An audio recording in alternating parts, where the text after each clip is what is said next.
এই যে 5টা প্ল্যানেট রয়েছে, এই 5টা প্ল্যানেট নিয়ে পঞ্চ মহাপুরুষ যোগের সৃষ্টি হয়েছে।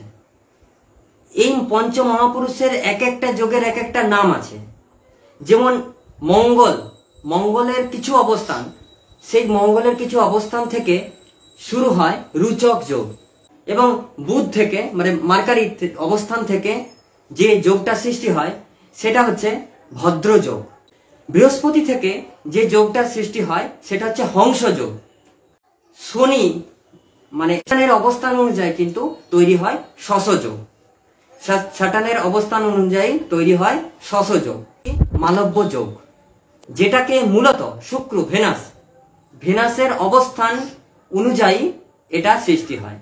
এই প্রত্যেকটা যোগই কিন্তু শুভ যোগ। কোনো জাতক বা জাতিকা যদি এই যোগের মধ্যে একটা যোগ থাকে, ভালো জায়গায় যেতে পারে, একটা ভালো উচ্চশিখরে কিন্তু যেতে পারে।